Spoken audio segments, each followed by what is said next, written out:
Hello, friends. Thank you for tuning into this week's episode of the Mayn Idea podcast. For today, I have the pleasure of sitting down with Jake O'Driscoll. There are two ways that you can support this podcast. The first is to leave a 5-star review on Apple or Spotify. It's incredibly easy. You just click the little hamburger menu, rate it 5 stars, and hit submit. This is super important, and it helps the show tremendously with organic discovery. So placing the show in front of other people that love strength and conditioning, jiu-jitsu, and human performance. But for a limited time, and by far the best way to support the show, is to go and buy a RASHGUARD on the site. You can do that at mainideapodcast.com/store or click in the show notes. Go check out the new RASHGUARDs. I'm so stoked on them. The best way to show support with them is to compete or train in them and tag me in your videos. The pre-sale closes on September 5th, so you really have to act fast before these go into production and they get sent out to everyone with a little bit of a surprise in the package. Lastly, you could always share this episode with someone who loves jiu-jitsu. Jake O'Driscoll is a jiu-jitsu black belt under Edilson Morais and 2-time ADCC champion coach. He is also the owner of Essence BJJ in Perth, Australia. To support this show, check out the sponsors in the show notes. And ladies and gentlemen, without further ado, Jake O'Driscoll. Well, Jake, welcome to the podcast, man. I've been stoked to have you on. It's always a blast having Aussies on the show. I don't know what it is, but whenever I do, it's funnier. The stories are better. It's just, it's always a good vibe. So I really appreciate you taking the time to be here, man. No, I really appreciate you having me on. I've been a big fan of your podcast for a while. I listened to all the episodes. So when we were able to connect and say that you wanted to get an episode out, I was stoked, man, and I'm looking forward to it. Yeah, so I'm looking to get some objective perspectives here. One of the really interesting things as a fan over the past couple of weeks, watching this whole ADCC, CJI build up, and then all the media that came along with it, you have a unique perspective of being a coach, but you also know everyone on both sides of the table. So Yeah. Can you talk to me a little bit about being at ADCC? Like, was it an empty arena? Was it a full arena? What was the vibe like there? The competition obviously is, it's top talent, top tier. The matches were incredible, but what was it like actually being there for you as a coach? Yeah, like I didn't feel like it was an empty arena at all. Like the crowd was really into the matches. They were stoked to see all the big things that happened. When certain submissions were going on, or even just positions, the crowd was getting crazy about it. And we spent a lot of time out the back, obviously, so I didn't get to spend too much time in front of the crowd. But you could hear it in the back room. You could hear it when you're waiting behind the big jumbotron, waiting to go out there. Like it really felt like that.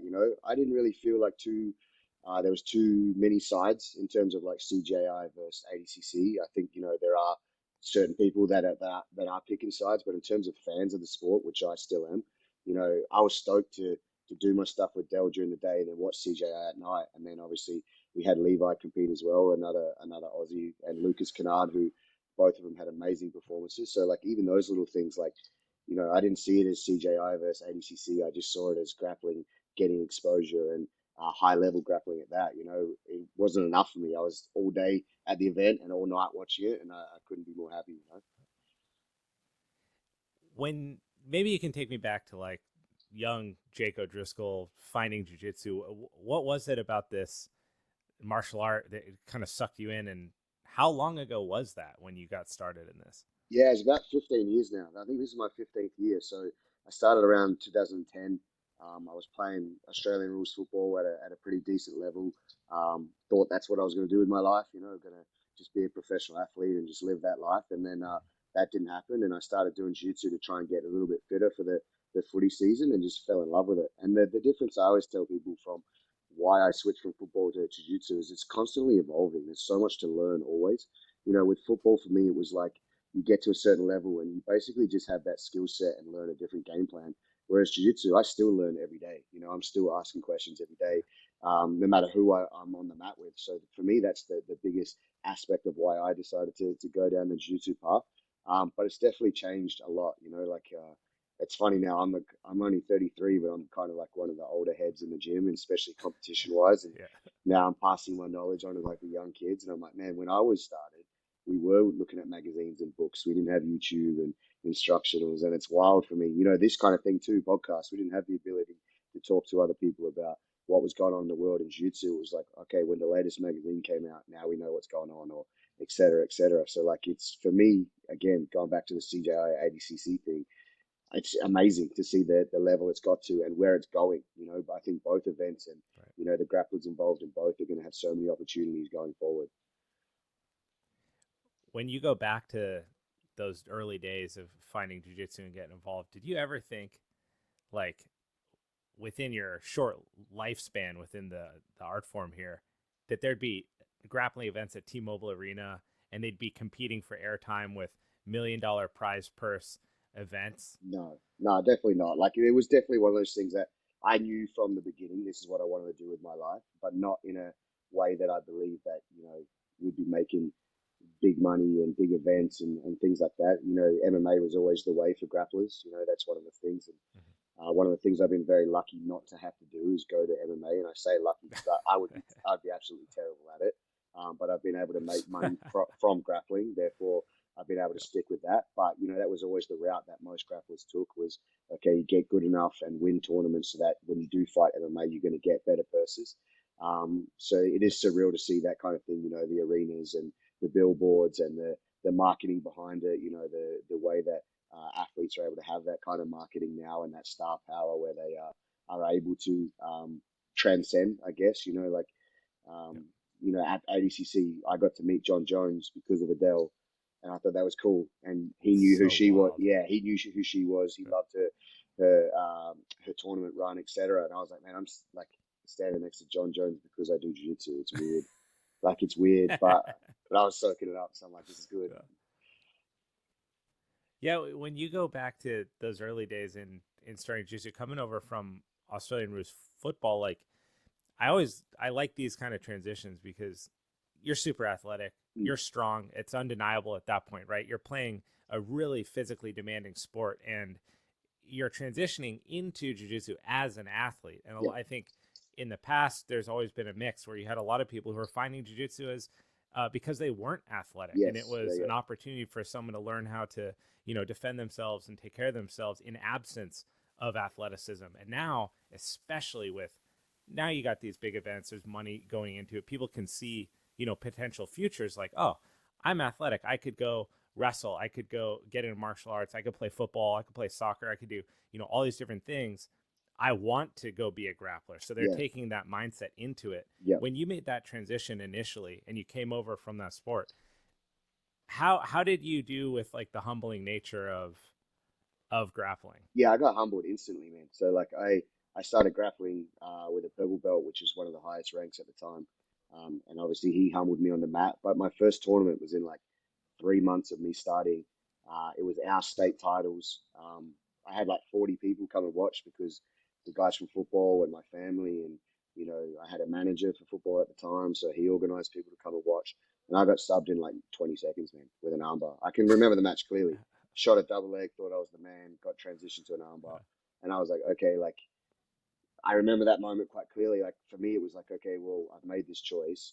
People think I'm stupid now for doing it, but I knew I could do something, you know, and I felt like this was still, it was a moment for me where I was like, well, it's make or break. I can quit and go back to footy because I know I can do that. And I might not be the highest level, but I could go and play somewhere and make some money and, you know, and whatnot. Or like, I got to double down. Like, what are you doing? Like, start doing, you know, the things you're supposed to be doing and whatnot. So coming from an athletic background, I think it was very good for me to get humbled so early. You know what I mean? Because it just teaches you consistently that you could be the best for a long time and you're still going to have a day where you're not.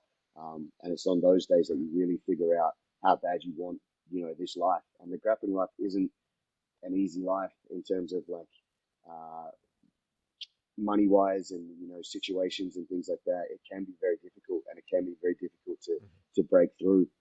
But when you do, I think the sense of purpose just trumps everything else, you know. So for me, that's really where I'm able to stay pretty humble with it.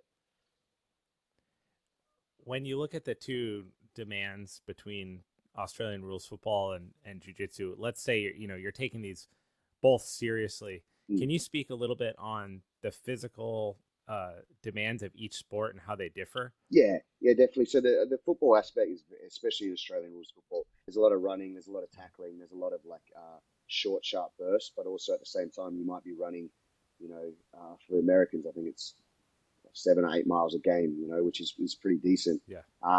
So there's a lot of just constant motion and constant work. Whereas grappling, I think, it's changing a bit now, but grappling can be very lazy. A lot of the time you can be very lazy with what you do, with how you train, with how you prepare, and you can still get results. And, that's one thing we focus a lot with Adele, is changing that mentality. But we didn't have that when I was playing football. So like, even though I wasn't at a pro level, playing semi-pro, I was at the football club 7 days a week. We didn't get days off, like you training Monday, Wednesday, Friday, Tuesday, Thursday, you lift weights, Saturday you play, Sunday you do recovery. So I already had that kind of mentality coming in, that I had to transfer that to jiu-jitsu. Whereas in jiu-jitsu, you'd rock up, you chat for half an hour, roll for half an hour, and, go to the beach or something, and like, I've never been able to sustain that. I've definitely tried to turn it more into a professional kind of environment. But it is difficult sometimes. What do you think that CJI, like this big of a purse? I mean, two guys walked away millionaires. Yes. That's wild. Granted, there's gonna be some taxation. Yeah. Maybe they're more like 700,000 heirs. And we're talking about but this. I don't know if you guys like know the switch between Levi and Cade actually winning that kind of money. So Cade is obviously going to get taxed quite a bit. It'll be 700 or whatever. With Levi's conversion rate, he would have been double that. So it actually wasn't. Really? Yeah. So he would have cleared maybe, and don't quote me, but maybe 1.3 Australian, 1.4 around there. Whereas Cade's going. Wait, he would have won 1.3. No, he would have won 1.6 and then got taxed off that.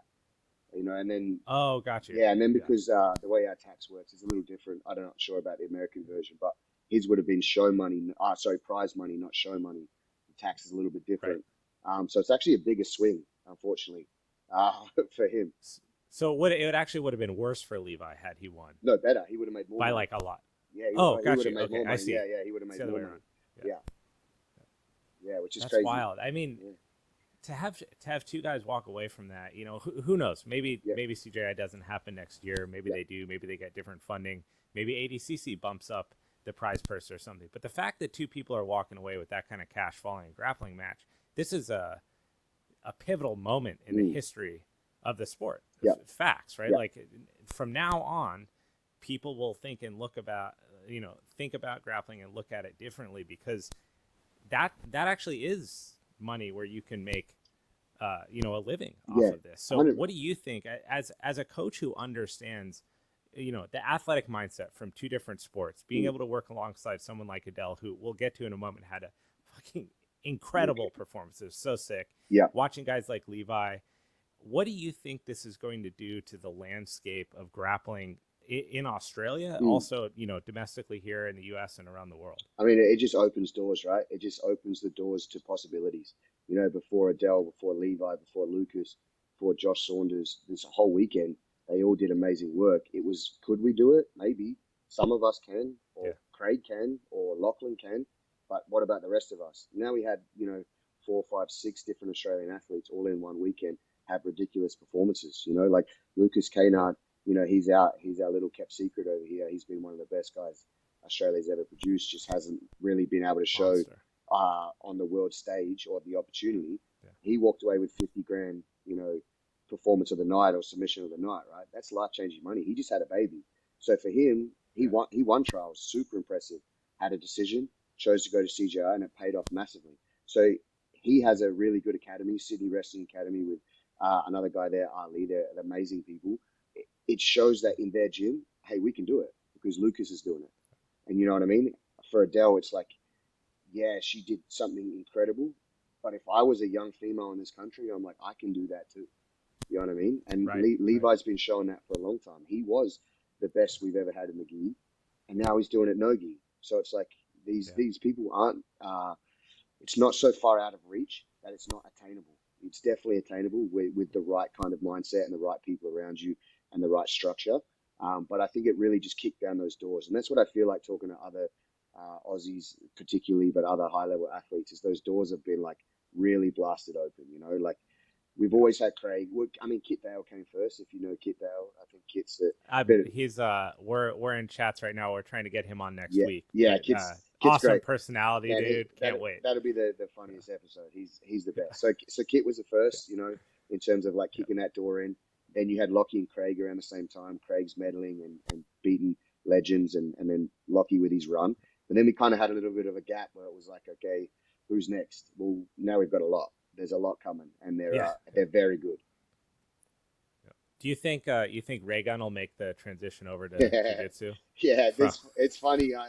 Because of everything that was going on, I didn't catch too much of that. Hey, but I kept getting messages, or I'd go and visit a gym, and people would be like, "Oh, what's this ray gun?" I'm like, "What are you guys talking about, man? I got no idea." And then I slowly caught up on it, and I was like, "Yeah, that's crazy. That's so Aussie, though. That's like, it is so Aussie. It's like just do it." Sorry, I don't know if I can swear, but just do it. Like, no, you can do whatever you want. Yeah, it's like it's just that.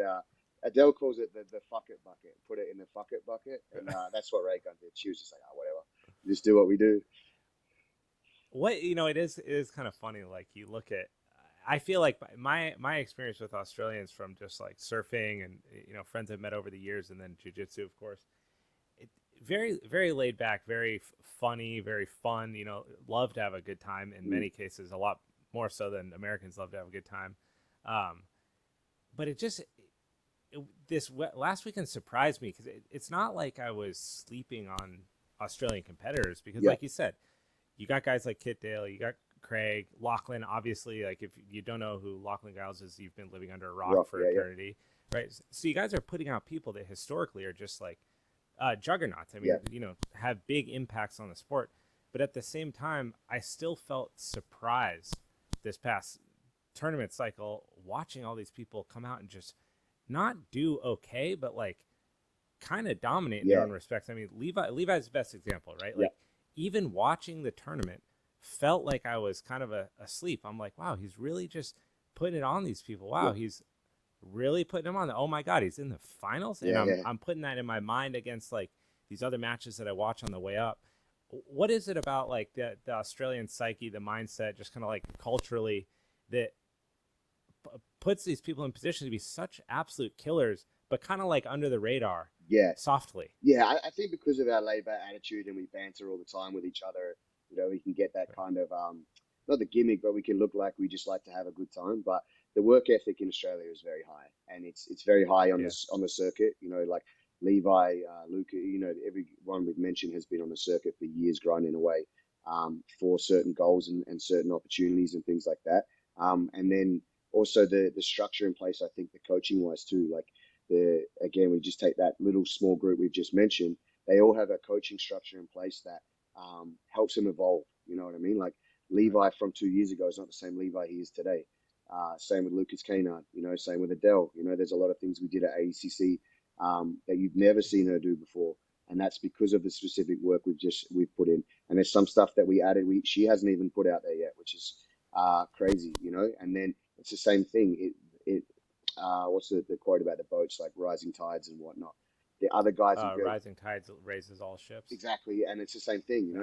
You see these guys doing it on the local circuit, on the super fight shows and whatnot, and then everybody else goes, okay, we can do it. What are we doing? And start bringing it up. So I think that's the biggest thing, man. It's just our work ethic is quite high, even though we do look like we just like to muck around. What is Craig's persona in your experience, kind of behind the scenes? I think he's like, looking at this from a fan's perspective, he's the world's biggest troll. Right? Like there is no troll more efficient than Craig Jones. It is phenomenal to watch him just knowingly get under people's skin, ruffle feathers, and do it in a cheeky, like incredible way. Yeah. But I imagine, you look at the card that he put together. Obviously, it's tough because you're pulling people over from ADCC, so that's going to be a challenge in and of itself. But you look at the card was great. You look at representing Australian grapplers, making sure that they got a place in this, but not doing it in a way that's like, oh, you just put your whole squad on because you're from Australia, right? So that would suggest to me that behind the scenes, there's a person there that's like very intelligent. They know exactly what they're doing. Obviously business minded, because whether he's putting up the money or someone else, you still got to pull that off. Mm-hmm. And that's a big risk to Yep. put this kind of money behind a grappling tournament, to restructure the format, to bring in the judges and like do all this thing. And then also drop that on the same exact weekend Yeah. that the biggest tournament in grappling history is going on. Yeah. Can you speak a little bit to like maybe the two different sides of him as a representation of grappling from Australia? Yeah, so we came up around the same time. We were in the same weight class, same division, competed once or twice, and we're on the circuit together. So I saw that side of Craig, back then, and then what we have now. And I'm not going to pretend that me and him are best buddies on the fight now. He's a superstar, like he's always been super respectful with me, with people close to me. I'm very good friends with his brother Adam. They run an amazing show out here. I don't think Craig gets enough credit for how smart he actually is. You know what I mean? He's got this persona that he is a big troll and a jokester, but his intelligence level when it comes to jiu-jitsu is extremely high. And I think his ability to network and connect with people that know more than him and listen is extremely good too.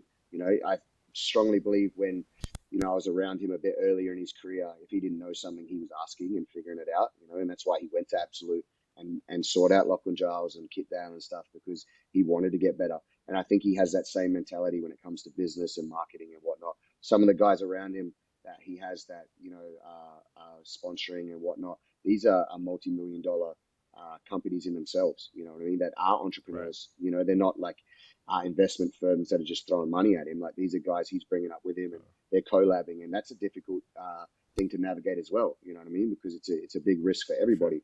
So I don't feel he gets the credit he deserves in that regard. I don't think he cares, you know what I mean? I don't think he cares whether he does get the credit or not. I think he enjoys what he does. I think he's done something amazing for the sport.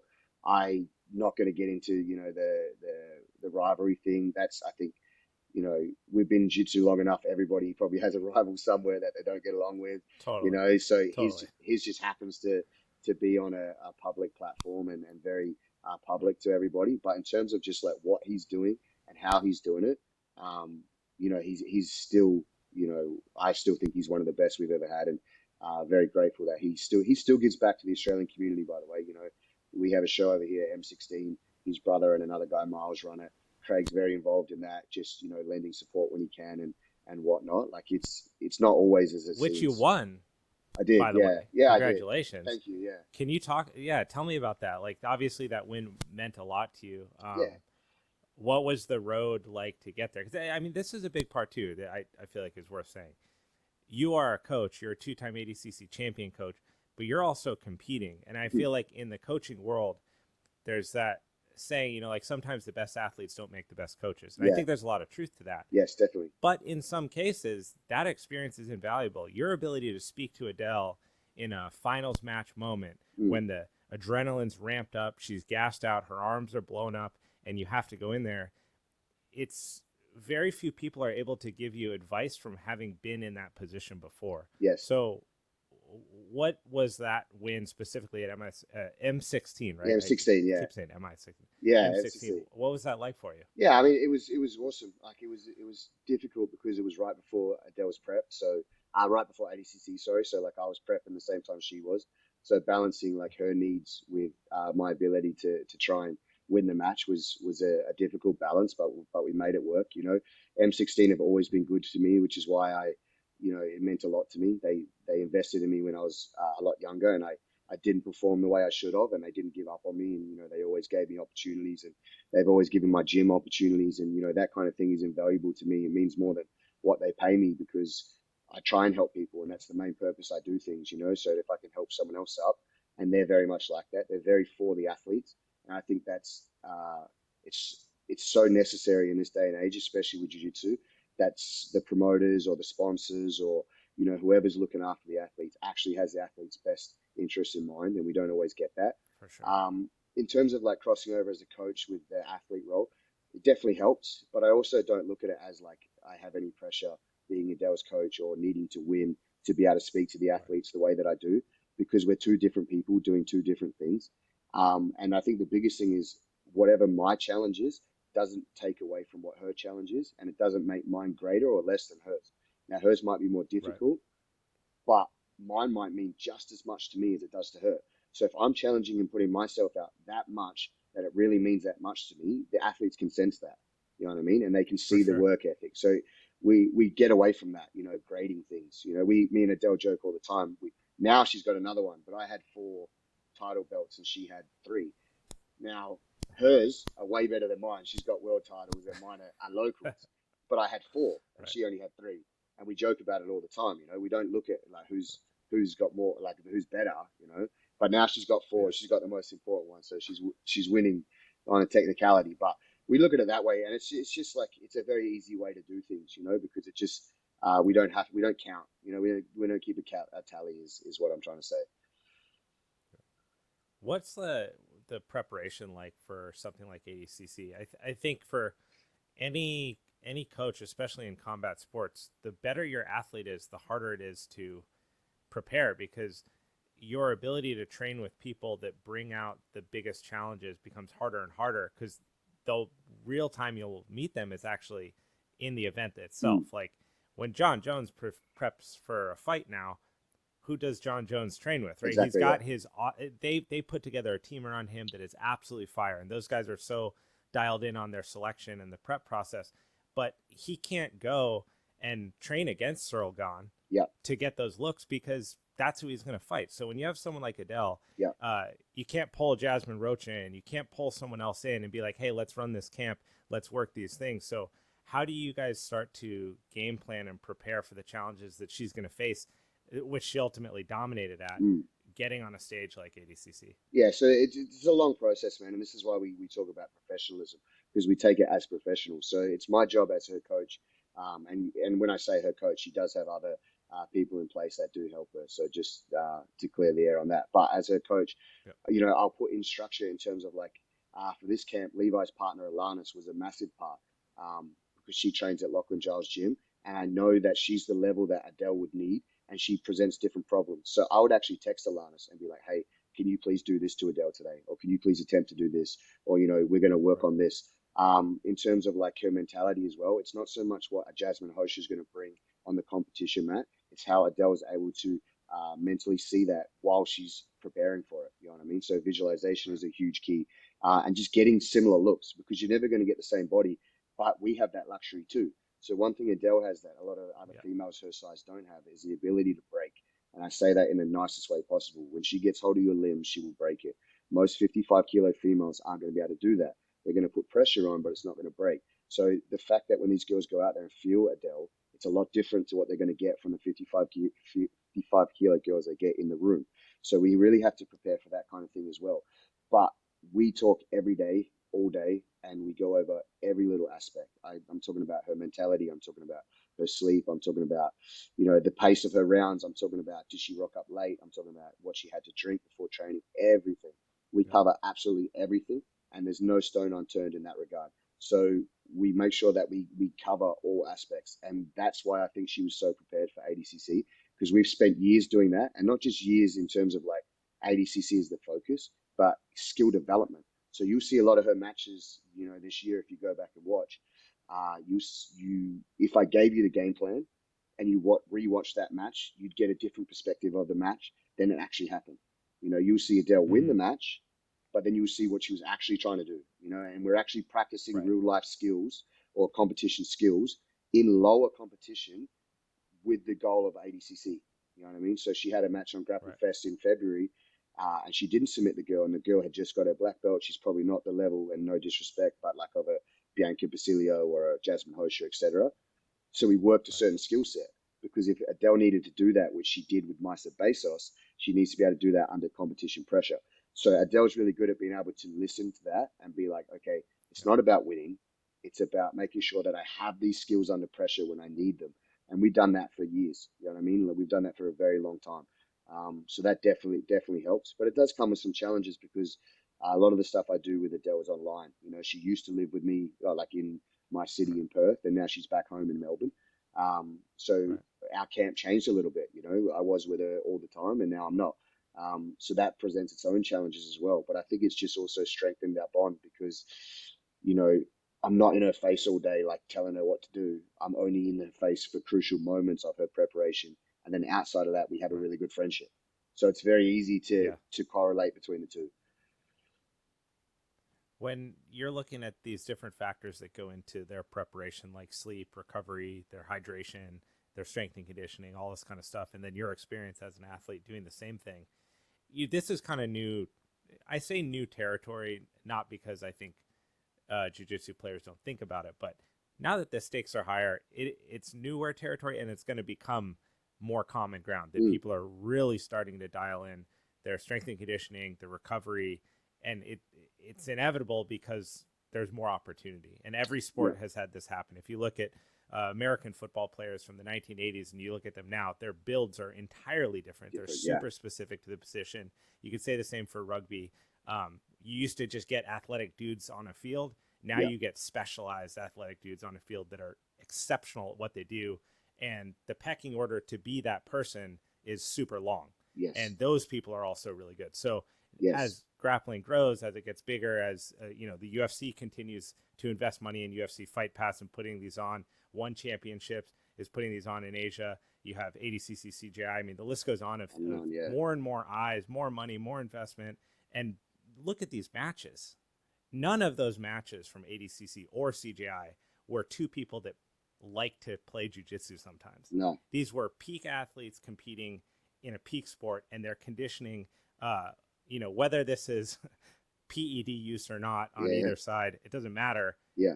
The matches were insane. Yes. And they were putting on an athletic display to the nth degree. Yes. So as you see this changing and you understand this from a coach's perspective, what do you think will be one of the bigger shifts that we see in terms of how jiu-jitsu players approach training? Yeah, professional coaching.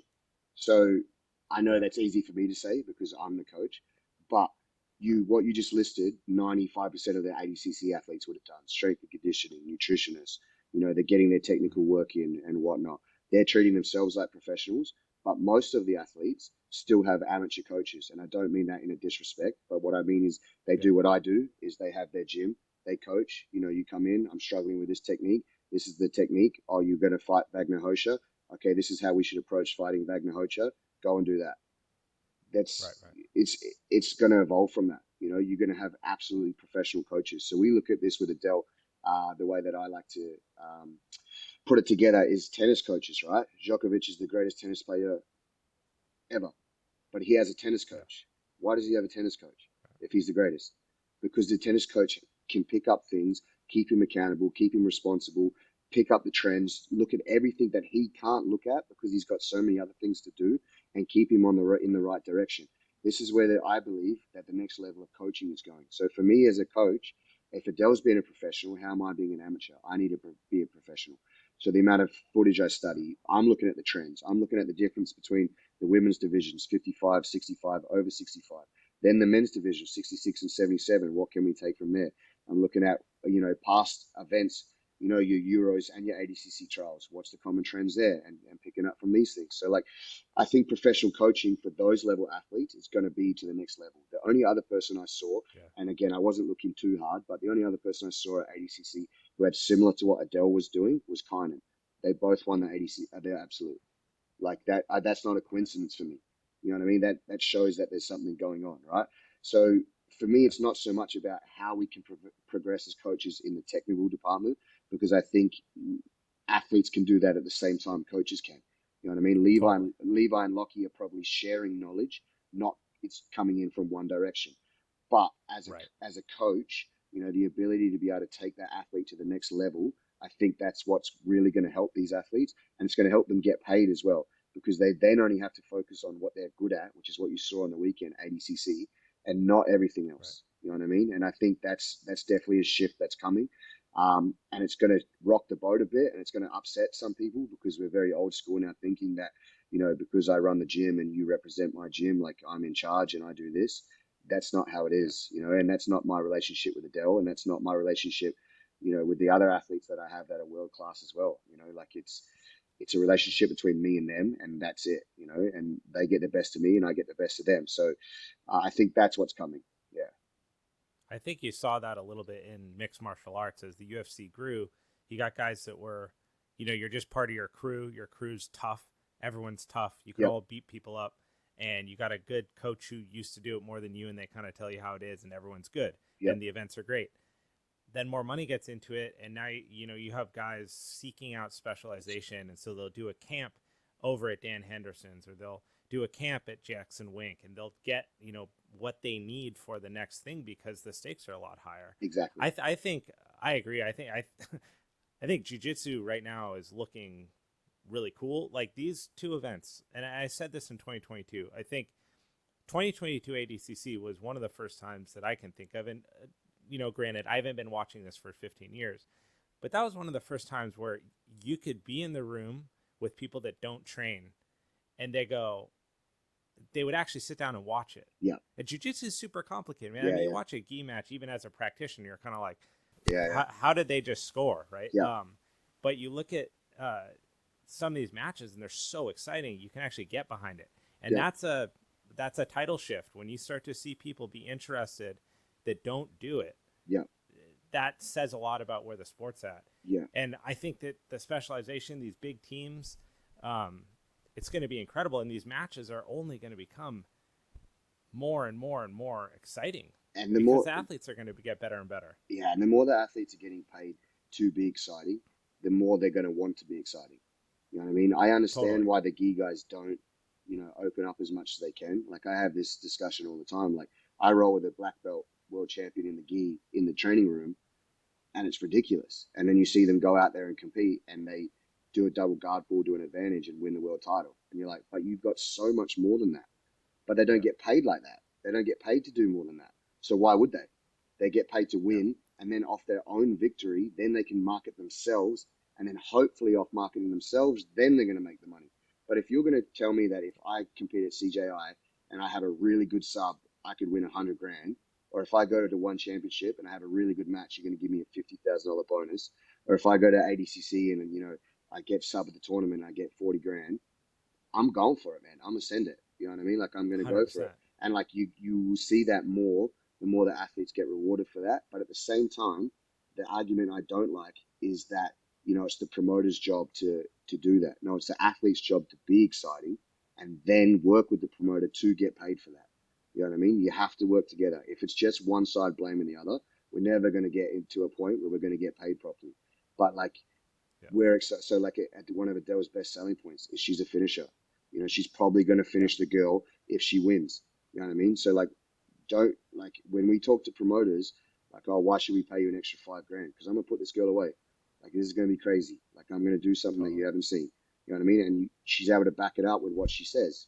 So like I think that comes into a big part of it too. Is like the more exciting matches we have, like your Cade and your Andrew Tackett, people are gonna want to pay for that, right? They want to pay for that. Totally. They're gonna want to see that. So like it opens up those doors, man, and it takes away from just winning to get paid, and opens up the doors of being exciting and being a crowd favorite and having a brand. Having a brand is another big one. Yeah, I think with the like backing yourself up when you say you're going to do something is really important. And I think the stakes were so exceptional for CJI that it really did bring out a side that I was almost surprised. Every match really was all out. Yep. Gnarly. Yep. Like you kind of go, oh, it's going to be 15 minutes. They'll be gassed by, they'll be doing guard pulling and just kind of like jockeying for position in the fifth. No. Yeah. It was like everyone came prepared. Yeah. I don't know, maybe they had a conversation with the athletes beforehand and they're like, look, yeah, there's only like 36 of you. Yeah. Anyone who doesn't show up, not cool. Yeah. I think as well, man, like this goes back to Craig's brilliance. Like you look at the way the card was structured, right? You look at the first card for the first match for each bracket. It was a great match. Nick took on Max Jimenez, who's huge, and then Ty Rotolo took on Jason Knoll, was a back and forth, not back and forth, but like a scrap, right? So like it sets the tone for the rest of the card, because I know when I'm on a card, if the people before me put on a performance and the crowd's going mental, I don't want to walk out there and be boring. Like I'm not following that. Like I'm going to go out there and like I'm going to try and send it, and I think that's again goes back to Craig or his marketing team. They're brilliant. If they'd put certain other athletes on that first match, which they could have, there was no order. I know they had their seeding, but that doesn't necessarily mean that the first seed has to go first. You could have done it anyway. But Totally. to have those happen, that it sets the tone for the rest of the card. And then the back end of the card, you know what I mean? You cater Tulo's your last match. So you go into the second round with one of the Rotulos, you're like, oh, now I got to back that up too. Like my next match has to be Yeah. that good. So it's like, I think those things play a massive part in it too, man, is the athletes themselves, but also like, again, Craig being able to put that together where they are doing that. You look at the ADCC, a lot of the high level matches were put on early, so that when you got the crowd through the door, they weren't sitting down going, "Oh man, I wonder what's happening at CJI." They're like, "Bro, Totally. Pixley just threw Miragali. That's wild." Like, you know what I mean? Like, this the structure of the Yeah. matches was important as well. That was, I think, the biggest upset, and that just blew my mind. I mean, hats off to Michael Pixley. That guy's a fucking juggernaut. That was just nuts to Yeah, see so man, him. he came backstage, and I'll Yeah. share this because I mean I don't have any relationship with Pixley, but Yeah. Spatch is a good friend of mine, and we were sitting out the back, and he came out the back. Everyone was clapping, it was going crazy, and he didn't say anything. He walks over to where Heath and Spatch are. He's like, "I'm going to call my dad," and he picks up the phone and he goes, "Dad, yeah, I submitted it. Yeah, see ya." And I was that is wild, man. Like you just caused the biggest upset of the day, even in ADCC history. Yeah. And like it was like Yeah. 5 word conversation, and I was like, that's So a good dude, man. Like he was in the moment. Like I didn't see him over celebrate or get ahead of himself or nothing, and it was yeah, wild to see. And I think that's the Pedigo crew themselves, but like it was cool to see, for man. sure. And it's cool to Yeah, see. their work ethic is also Dante Leon's bronze was just sick Yep, against another person that I think everyone counted as the guaranteed victor in Bodoni. But yep, uh, when we've been talking about a lot of the things that I think are so great about what we witnessed this past weekend, and a lot of the opportunity and the hope for the sport of jiu-jitsu. What do you think are some of the biggest hurdles that could potentially derail some of this trajectory? yeah. I think obviously the money is the biggest issue, man. And it's not just the money coming from the promoters; it's the money that the athletes ask for themselves. So like you need to understand your worth, and you need to get what you're Yeah, worth, but you need to not be greedy at the same time. And sometimes you might have to yeah, take less to get more down the line. I'm a big advocate for this. I've definitely made a career out of making sure I get paid when I compete and not um, fight for free per se or yeah, compete for free. Obviously tournaments are a little bit different, but in terms of matches and things like that. But like in yeah, terms of like coming off these kind of events, if you go and like Adele, let's say if she goes and demands 100 grand per match or she won't compete, you're probably not going to see her compete again. And then she's going to get salty at right, the promoters, and the promoters are going to say she's difficult to deal with. So it's like understanding the value of where you're at and what can be done. And sometimes that could be, a little bit different. So we see this big money and we go, okay, well, now I want that big money. Yeah, but it's only happened yeah, once. So we need to make sure that for it to happen again, it needs to be sustainable. For it to be sustainable, it needs to make sense for everybody. You know what I mean? And that's right, where I think we'll have a really big crossroad because obviously, when anytime money's involved, people get a little bit funny and whatnot. But the more people become professional in the sport, more athletes get managers, or the more they understand their own brand and their marketing, you know, they can get paid what they're worth, and the promoters will be happy to pay them that because it makes sense. Um, right, and in this day and age, there's so much data. I always advocate for athletes to do that. You know what I mean? Like if I'm going to yeah, ask for more money, I'm going to be like, cool. When you had me on the show, you guys got, 10,000 views. When I wasn't on the show, you had 2,000. So yeah, this yeah, is why I want more money. You know what I mean? Not because I'm the best or I'm going to win or I'm going to be accepted. No, because of this. You know what I mean? Or like my engagement is this. So every time I post about your event, this is the numbers we're getting. This is what we're getting. And right, I think that was one thing CJI did really well too. They let that out to the public, right? They were like, hey, we got X amount of views and we got this amount of streams and we got this. And it yeah. was like wicked because now I can actually see where, who viewed and whatnot. Whereas like a flow, it's a bit more difficult to do. So going back to your question, I think that's the biggest issue we're going to face for athletes getting, that next step is just correctly valuing themselves. But as you see in other sports, man, like Michael Jordan didn't get paid what some of these basketball players get paid now. You know what I mean?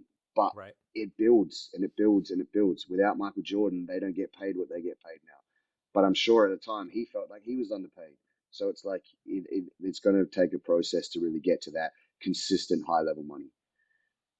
I think it's like one of the it's one of the back and forths that will just forever exist in developing sports, where the promoters feel like they're overpaying. Yep. Athletes feel like they're underpaid. Yep. There's some sort of jockeying and advocacy for this, and it's just not quite to the point where it's like an NBA or an NFL or an MLB where they have, lobbies and unions to help control this kind of stuff. And even then, it's still a disparity. I mean, the owners of NFL teams are vastly more wealthy than the players, and the players are the ones committing 365 days of their life and all the sacrifices and the injuries and the potential for losing all the income, while the owners are it's a ruthless business too, and they talk about it a lot. So a lot of the stuff I do coaching wise comes from the more major American sports or the more international sports. I don't look too much inside of jiu-jitsu of who's coaching what and styles. I look more to like the bigger sports and the data and that. So like the NBA, the NHL, and the NBA, the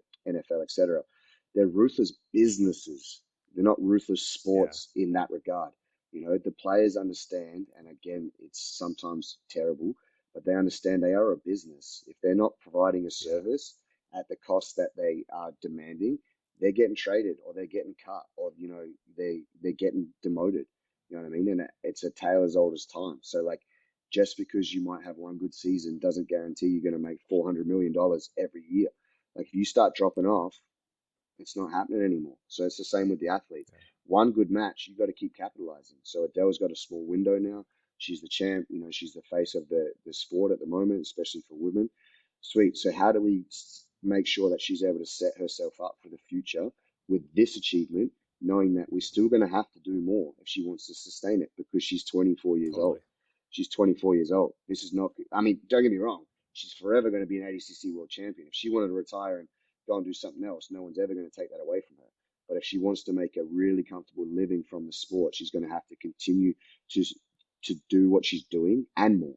It's always going to have to be a little bit more. And with that kind of mindset, you will succeed more. You know what I mean? She's very good like that though. Let's tilt your camera down just a little bit so we get more of your head. Yeah, perfect. I think it's one of the hardest things as an athlete, because there's athleticism and talent that usually pre-exist when you're quote good at something. And you experience that, I'm sure, in Australian football. Like, you wouldn't have kept going in the sport if you were really bad at it. So there's some degree of you that was good and you loved doing it. And as the athlete, those two things can get you really, really, really far. If you love what you're doing and you're talented. 100%.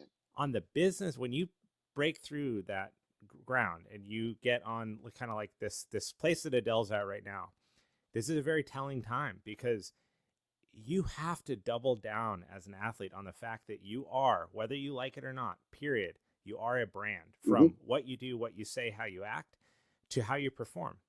And if you want longevity and future opportunity in whatever you're doing, you have to invest time, energy, and in the long term, money into managing this brand, because it is almost impossible if you just do grassroots and like, no, that's not for me. I don't want to play into that.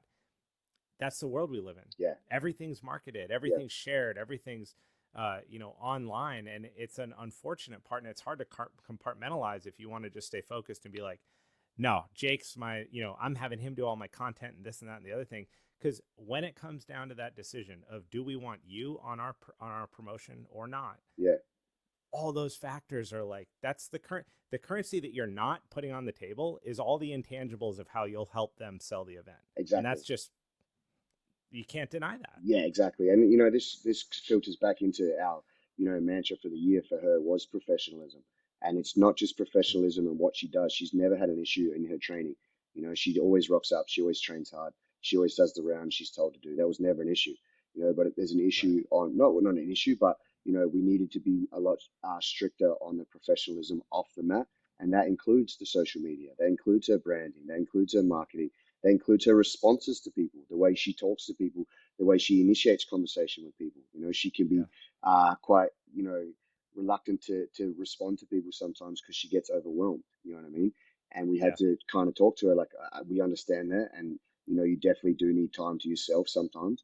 But also the reason people are reaching out for you is because of the success you're having, and you need to be able to respond in the correct manner. You know what I mean? So like there was a lot of things that went into it that weren't just, on the mat. To be fair, one thing I always tell people, especially when they ask me about her and coaching her, is I'll never ever take credit for her talent. She was always talented. When I started working with her, she was talented. You know what I mean? Could she have done what she's done? Probably. You know what I mean? I tell her that all the time. She will disagree, but I'll tell her all the time, like you could have done it anyway. You know what I mean? But there were other things that she needed to sharpen up, and professionalism was one of them. Now, when I talk to promoters, they're like, man, Adele was so easy to deal with. She's so professional. Yeah, because we focused on that. And that's what we focused on for years. You know what I mean? It wasn't just an overnight thing. It wasn't a 2 month thing. It was that we've been hounding this for years, So like, she's only getting better at it. And the more practice she gets at it, like anything, the better she'll get at it. Yeah, it's crazy in this. I've been a coach and like a trainer for my career my whole life. And that's what I do outside of this. And that is such a professional business, especially when you're dealing with, higher levels of disposable income that fuel your business. Is you got to be on it, man. From how you talk to people in emails to scheduling, you can't show up late, you can't miss an appointment, whatever. Everything is on point all the time. And I love that. It's been wild growing this show in the world of grappling, because you get a full gamut of levels of professionalism. People that you show up to record the podcast and they're just not there. And you're like, hey, what's up? And oh, sorry, man, I forgot. Yeah. And you're like, cool, on to the next one. But it's surprising. You're like, wow, like you're a professional athlete and you're just firing on all cylinders. Yet there's these little bits of like, those are, whatever on a stage like this. But if I were a promoter and ever had an interaction like that, it's a one strike policy. Like 100%. That's not a hard decision to make, because that's time wasted and a bad investment, right? So these athletes that, like yourself, even as we're talking now about Adele, but even like quick email turnaround time, that is an X factor between athletes that are awesome to work with, that are really fun to chat with, that are great to put on your program or your promotion, and those that aren't. And you look at taking an experience like what she's done here with ADCC and leveraging that into more amazing opportunities. Those are such important conversations to have as a coach athlete, man. Exactly. And then what will happen is those athletes will get more opportunities. And then the athletes that don't get the opportunities will whinge about those athletes and be like, oh, so-and-so got this, but I beat them at this tournament. Or so-and-so got this, but, I won this. And it's like, yeah, it doesn't matter, man. Because if you're not going to show up the way you're supposed to show up, people don't want to deal with you. You know what I mean? And it's the bottom line. And that comes to anything. You know what I mean? Like if I just stopped showing up to teach classes, people would stop coming to my gym. They're not going to care what I've won as a coach or as an athlete or whatever. If I stop showing up, they're going to stop showing up. You know what I mean? So it's your basic, your common sense stuff, we call it, but it's not so common. And the more that you put effort into it, the more rewards you get out of it. The luckier you get. I like to say, people go, oh, you're so lucky. Yeah, very lucky. Very lucky I got a good work ethic. Like it's crazy. Yeah, that's Alex Volkanovski always has really good sound bites about that. Just like how hard that guy works. He's like through wins and losses, his mentality. It seems like you guys embody a lot of that just in general, but he's not afraid, just to roll his sleeves up and work hard next to the guy next to him and no ego about it. And that's a big difference when you get on these big stages, because you just have a different mentality that's really hard to buy. You can't buy that kind of respect for yourself, Yeah, and I think it shines out in a lot of Aussies, man. And I can't really put down like an exact factor of what it is, but a lot of the Aussies, we see it a lot in the MMA fighters, but in a lot of the grapplers too. They have that mindset and they have that mentality, and the team around them also have that mentality. Everyone's pretty similar in that regard. And I don't know what it is. Maybe because we're all old convicts. I'm not sure, man. But we yeah, seem. Who's that guy? Chopper Raid. Yeah, Chopper. Yeah, yeah. We got a lot of watch YouTube videos. Yeah. How do you think that the jiu-jitsu will evolve athletically? Like this is, I think one of my favorite matches from both promotions was the Thai and Nolf match, because it was this. You could go into that and you see this wrestler who you know what a D1 athlete is as an American. That's like a very, Yeah. you instantly recognize that as a high accolade, and you can imagine all the hard work that's gone in there and how competitive it is to become a champion at the level. Yeah. And to see him go up against Ty, you're like, wait, dude, Ty's like, they got this surfer jiu-jitsu vibe and they're chill, but they're like, monsters when it comes to actually slapping hands and going for it. But it was two worlds coming together on full scale, like the wrestling pedigree and the jiu-jitsu pedigree, and the two different mentalities. And that match was just fucking like Wild. Yeah. incredible. Yeah. So do you think that, obviously nogi's become super popular over the years, and I think that the IBJJF Worlds actually this year was probably the best it's been. So I don't think he's like dead by any means. But when you look at these performances, how do you think jiu-jitsu and submission grappling is going to change as we go forward from a coach's perspective? Yeah, I think very similar, man. Like you're going to see very well-rounded skill sets. You're going to see very athletic and fast-paced matches, and just going to see a lot more technical advancement in certain positions. Like already, the last few years, just with the leg locking systems and stuff, and the ability to get to the back is completely changed the way it used to be. When I was at Atos for Adele's camp, the kids there were insane. You know what I mean? And like They're monsters. I've got a daughter and she does jiu-jitsu, but she don't do it like that. And I was like, this is wild. You know what I mean? I'm glad I'm getting older, but I think that's definitely the future of where things are going. But I just sometimes struggle to comprehend whether that we're going to be able to get there fast enough for these kids to benefit off it. So, with the college system, at least you're going to get an education and the ability to win a national title or a state title or something that can really set you up in future life. We don't have that in jiu-jitsu yet. You know what I mean? Like you win a state or a national or even a world title at a colored belt, it doesn't guarantee you anything. And you also don't get an education and you don't get much money. So that's where I really struggle with the kids side of things. And it is because I'm a father and I obviously think in that regard. I'm hoping we have that platform for them. You know what I mean? But again, we still might lose a bunch of kids to MMA because of that. And I think that's one of the biggest things that might inflict some damage on that younger generation is just being able to sustain the lifestyle. You know what I mean? Like, it's very difficult. I tell the kids these days, not I say kids, I'm still young, but I tell them like, the best thing that you can kind of get at the moment for jiu-jitsu is running a successful academy. If you run a successful academy, it's probably where you're going to make the most money. Now, for you to run a successful academy, you don't need a degree. You don't even need a black belt. You could be a good purple belt and run a good gym if you know the right marketing and the ability to run the gym properly. You know what I mean? So like, it doesn't correlate to how hard you train or your work ethic in that regard. And I think that kind of gets to me sometimes because I'm always one that promotes hard work and work ethic and things like that. But I'm hoping that that'll change in the future, where these kids do have a pathway where they can go and make money and be able to sustain a life from jiu-jitsu. Yeah. I would agree. I think that it's fantastic to see top athletes get opportunities like what we saw over the competition cycle here. But longevity is birthed out of the children. That like the younger athletes, that's where things make or break for the future. So if these kids don't have like, an NCAA pathway, for example, it does create a little bit of a hurdle if the goal is to make this, an even bigger global sport. And I feel like within jiu-jitsu, there's a little bit of push and pull there because there is some homage to the past and like a desire to keep this anchored down in like the roots of the sport and keep it what it is. Yeah, it's but hard, people got to man. make money too. Nah, yeah, it's hard. And that you get that, sorry to cut you off, but you get that discussion so much with the gi versus no gi debate.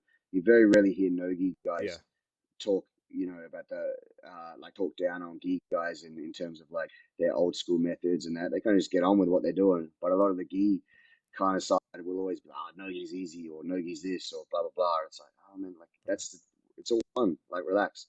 There's enough we could elevate both sports, and if you treat them like different sports now, which they are, then we could elevate both sports. I think ADCC is doing a great job of that. They've got some really good gi matches on, and they've got some really good gi matches on. There's room for both when done correctly. Yeah, pretty much. I think it would be. I mean, it's a long way off because to be an NCAA sponsored sport, you have to have so many athletes to make it work. And jiu-jitsu is still, as hyped as we are as It's people that yeah, love jiu-jitsu, it's super small, right? oh, So massively. We were talking that's about why I this. think Yeah, it we were that's trying to why it was so crazy to see this kind of cash. talk it to like how to like kind of correlate what Adele did on the weekend on like a to people that don't know what jiu-jitsu is. You know what I mean? It's like it's Yeah, yeah, kind of like she won uh, an Olympic gold medal twice, right. but it's kind of not like Yeah, it's like it's more than just like winning. Like yeah, it's weird. I haven't been able to find it, and she hasn't been able to find a way to do it yet. But we've been trying. But at the moment, like yeah. to some people, like I'll come back to the gym, and even people in the gym be like, "Oh, you guys had a great tournament, well done." And we're like, "Yep, like we had a pretty good tournament." Like, but no, it's funny in that regard. It's It's just it's hard. It's hard because you have to respect that people have no idea yeah, that one, like the effort level, the sacrifices, because it with any small sport. I mean, you could take like the decathlon or something, and yep, like how challenging it is to fire a rifle after you've been on skate skis with your heart rate at 190 beats per minute for 15 minutes.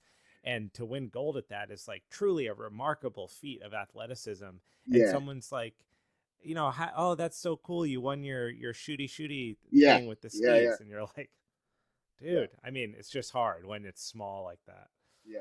It's one of those things. As long as we talk about this quite a bit, as long as you feel validated yourself and what you're doing, then it doesn't really matter. You know what I mean? Like if you don't, then of course it's going to get to you. But like even now, like when someone says something like that to myself or Adele, we're like, yeah, bro, it was really fun. You know what I mean? Like we know what we did. Yeah. It's all good. You know what I mean? Yeah. That's why it's crazy to see. I mean, I feel like Gordon, love him or hate him, Gordon's obviously the biggest athlete in the sport in terms of people recognizing him that don't have anything to do with jiu-jitsu, or they'll hear about that guy or know about him. And it's crazy that there's one of them. Yeah. There's I how many hundreds of thousands of people are doing jiu-jitsu, and there's one Man, I have this. Gordon. Yeah. I mean, think of how many athletes in basketball or football or Yeah. Sorry, bro. Switch to my phone. no, you're good. Um, but what he is doing as an athlete is unprecedented. And unfortunately, he is sick. And whether that is from antibiotics or something Yeah, else, whatever, okay? But like, we're not going to get another correct, person like correct. that for a very, very long period of time, if ever. You know what I mean? So, as a grappling fan, take away Gordon as a person and just look at his skill Yeah. set and Right. what he's been able to accomplish. If you can do that, you should be able to appreciate what he's been able to do and how difficult that is to do. You know what I mean? Because we all roll, like we all do jujitsu. So like if you're doing like you understand that like what he's doing to that level of opponent is Yeah. unfathomed. It's unfathomed. You know what I mean? Like yeah, which is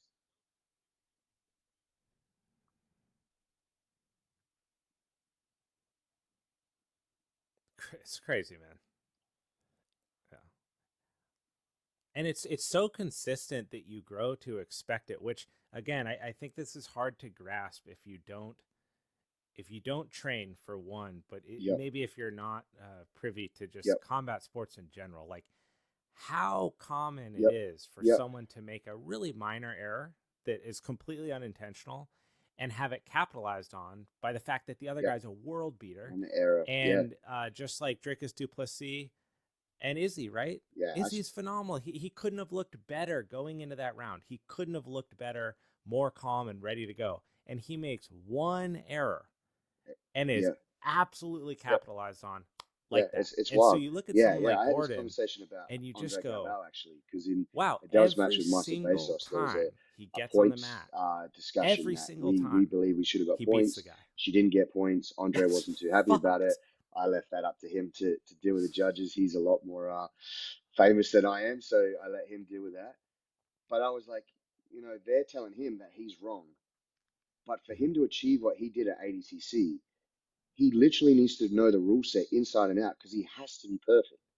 Because if he Right. messes up once, he doesn't have 6 ADCC world titles anymore. You know, he's not the GOAT anymore.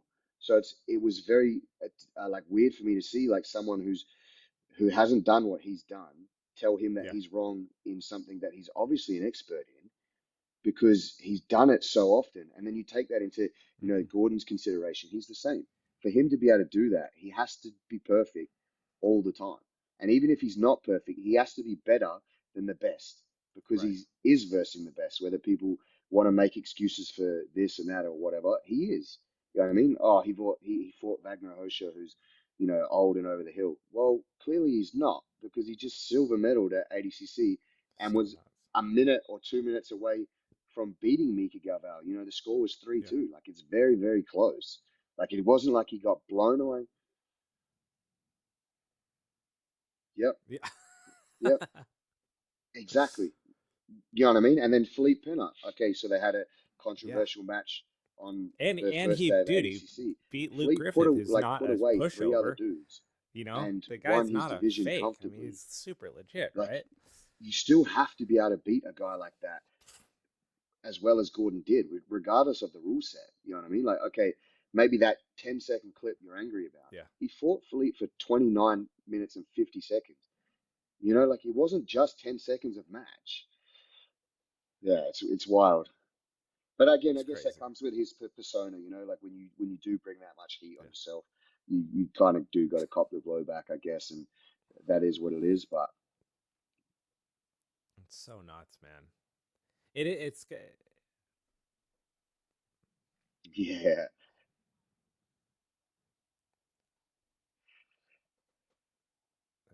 I mean, to be fair, like there is yep, nobody has a yep, better gambling record than Gordon Ryan.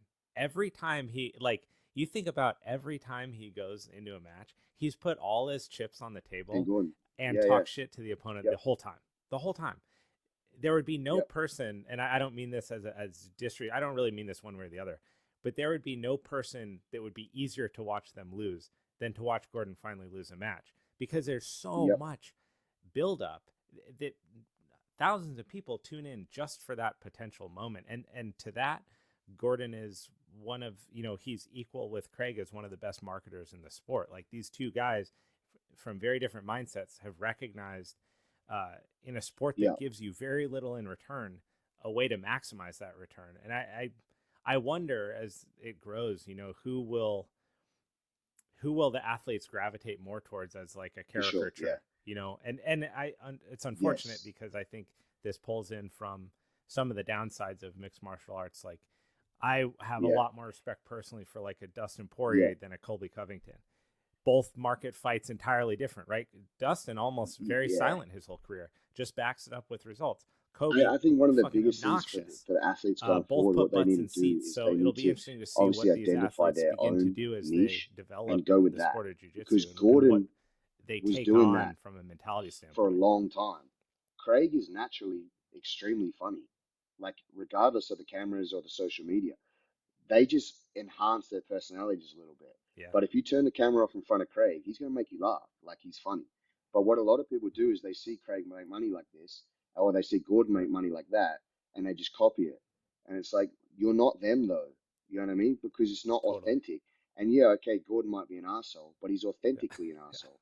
And Craig might be hilarious and a troll, but he's Aussie. Like, his banter is next level. Like, he's probably been yeah, picked on by more for by his sure. mates than Yeah, Gordon will ever pick on him. And as an Aussie, I know this because my guys will do it to me all the time. You know what I mean? My right. daughter tells me I'm going bald all the time, and she's 8, and I'm like, okay, Yeah, yeah, sweet. But like, this is what we did with Adele. Her daddy persona. right, You right. know, I definitely don't take credit for the daddy persona, Yeah. but I was telling her for years, lean into being gay, because that's a niche I can't I can't connect with. You know Yeah, what I mean? You can. You know what I mean? And you yeah, can be a voice for that community and grow from there. When she started, I think it was her manager or maybe her partner who came up with the daddy yeah, slogan. It works because it's her personality. Like, that's who she is. right, She has that energy. She has that, like, yeah, I'm in charge. I'm for the sure. alpha. Like, yeah, I am gay and I'm proud of it. Like, I am the daddy. What? You know what I mean? It works. If she was pretending to be something, she wouldn't be able It's to do it as true. well as she has. Yeah, So, like, she was able to find the branding that works for her and market that really well. So I think for athletes going forward, like one of the biggest things is like if you Right. do want to create a character or a brand or whatever, be as close to authentic as possible so Totally. that people can relate to you as possible. Yeah. It, yeah. Yeah. It just wouldn't work. Yeah. Yeah. Yeah. Imagine if Yeah. Gordon tried to troll people the way that Craig. I mean, Gordon tries to troll people, but Exactly. Yeah. And imagine if he tried to do it exactly. in And even Craig's like, way. It would but be even so when like Craig's phony. obviously And done if Craig a got lot all, recently what with if like Craig got all Ukraine serious all of and a doing sudden all and these was like tours and things like putting that. up political posts and When you things? hear You'd be like, dude, Craig are you talk about broken? Like, politics what's wrong and you with hear you? Gordon talk about politics, I'm not saying either one is right in what they say, but they talk differently because they're talking authentically from their Yeah. experience. You know what I mean? And what they believe or what they saw or what they think's going to happen or whatever. They're not just saying it to get the reaction. Like Gordon doesn't. I don't believe Hmm. Gordon posts that political stuff because it Yeah. gets Yeah. Yeah. engagement on his Right. Instagram. I think he's actually invested in. Yeah, I think he's actually invested in what's happening. You know what I mean? And then I don't know if. Yeah. Yeah, yeah, yeah, No, I think he thinks that. Yeah. Yeah. Yeah. brother. Yeah, For yeah, sure. yeah, Well, yeah, it's like with Andrew yeah, Tackett, like monster, absolute monster, hilarious, dude. He's like your little brother. He's always yeah, playing with his hair and he's being funny. He's shouting out to his mom and stuff. But like, he's not yeah, he's not doing that because he thinks that will get him yep, more opportunity, more engagement. He's doing that because that's who he yeah. is. Dude, you don't have to be a genius to And Levi's the recognize same. authenticity. Levi We're all has like innately a different born with a personality sense of it. in So himself. you The he feel phony when the stuff's way he phony, is, he's and you really laid respect back. He's people quite when soft it spoken. is the He's way got it a is. real And I think that calm, you couldn't have caring hit nature. hit You it know what on I the mean? head better. When I was with him at ADCC and Lockie, and they kept getting stopped asking for photos and autographs and stuff. Levi's like that with everybody. When we got backstage, he was exactly the same as he was in front of the fans 20 minutes ago signing autographs. He's the same dude. You know what I mean? That's why people gravitate towards him because he's not putting it on. Oh, I'm not this like laid back dude that like is into some Yeah, different stuff and whatnot. That's him. Like that's who he is. And like he's able to market that with his Xanadu stuff and his yeah, outfits and his hair and his nails and whatnot. He would do that regardless of whether he was in front of 10,000 people or 10 people. That's just him. yeah. You know what I mean? So it works.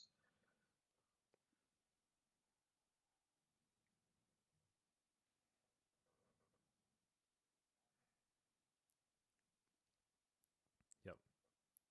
I think that's a really good litmus test for athletes when they're trying to understand the Hmm. brand that they want to be and the opportunities they want to create for themselves down line, right? Like Yep. these choices that Levi makes with really highlighting who he is down Yep. line. They're going to present opportunities with other promotions, with other companies, with other brands, but they're going to present them because he's being who he is. And if Yeah. Yeah. you misalign yourself, you're also Yeah. And misaligning yeah. your future opportunities, because then you have someone come to you go, Yeah. yo, Jake, you're a super hardcore Politico dude who's always putting, and you're like, oh shit, I'm not.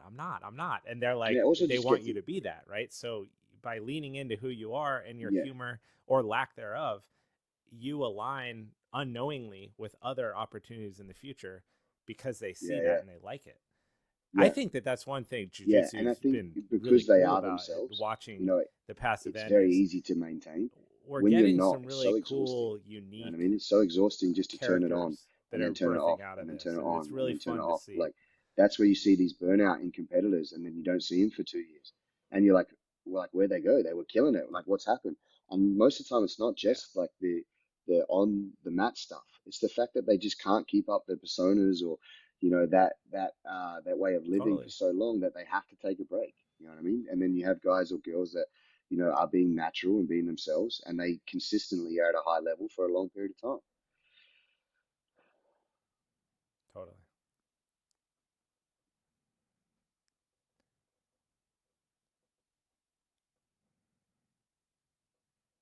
Yeah, I think you hit such a yeah, nail on the head with the growth of social media and how important it is for all yeah, these athletes in different areas.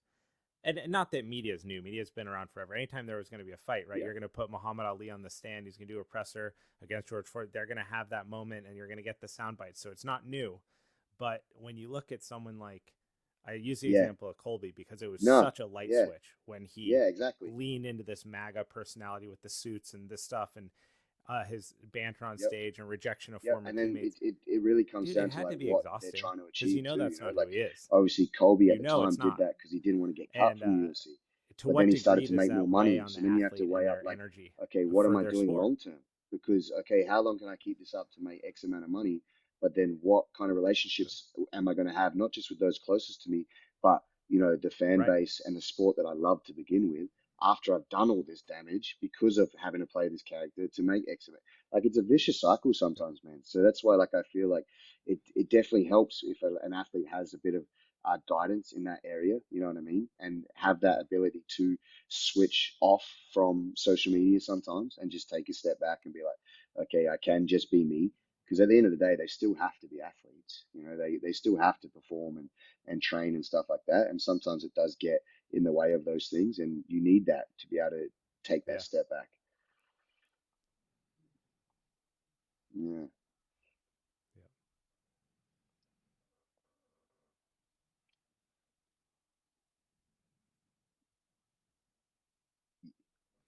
All very true, my man. It's always fun to chat about this kind of stuff. I think it's interesting conversation, just given the Yeah. direction of something like jiu-jitsu. It's Yeah. a hobby for so many of us, something that we just like to do in the free time. A Yeah, it's competitive crazy. like yourself, or all the different points with which people come into training martial arts. But it's changing. Yeah. That's fact. I mean, the fact that you and I are sitting here and you're in Australia and I'm in Southern California and we're having an hour and 50-minute conversation about Yeah. jiu-jitsu, that, you know, and this is happening in so Oh, many 100%, different man. facets Yeah, at across the the end of the day, world. like that's It's I think one exciting of and it's the going to be most cool, and it's beautiful things, awesome right? to Is see at the athletes end of the like day, I'm still a fan. Adele have Like these I got a moments, these front row truly seat special to moments, one of and the we get best to be part shows of in that as ADCC fans history, of the and sport. So you know I got to it's enjoy been it awesome, from man. not just a coach's perspective, from a friend's perspective, and then also from a fan. You know what I mean? Like it's I'm very lucky. You know, I'm very grateful for opportunities like that, and I definitely don't take them for granted.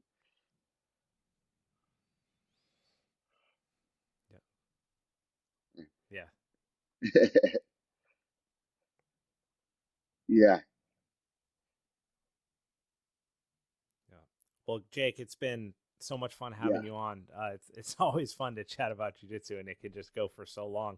I've made No, a I appreciate you podcast having about me it, on, but man, and reaching out great chatting and with getting another us on. And I Aussie, know and I'm Adele's looking really forward to looking having forward Adele on and to hearing being her on next week, whole man. She'll side have of the some good experience and stories what for you it's like guys to and been for the prepare for an event listeners. like And this. So I keep really doing what you're appreciate doing, you man, taking because the you're doing a time to be great here, job. man. And you know, your podcast is reaching many, many people and helping many people. And you know, you might not always get the appreciation or the credit for that, but you know, I've been listening for a long time, and I'm like I said, I'm out here in one of the most isolated cities in Australia, and you got my ears, man. So we appreciate it. Easy, bro.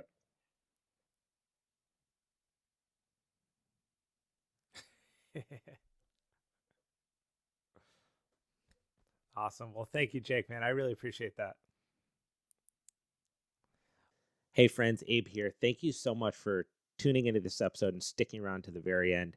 If you want to support it, leave a 5-star review on Spotify or check out www.maynideapodcast.com, join the mailing list, and stay up to date on all things The Main Idea, from future guests, sponsorship opportunities, products that I'm using to help me perform at my best, invites to ask me anything, and any upcoming pertinent information to the show.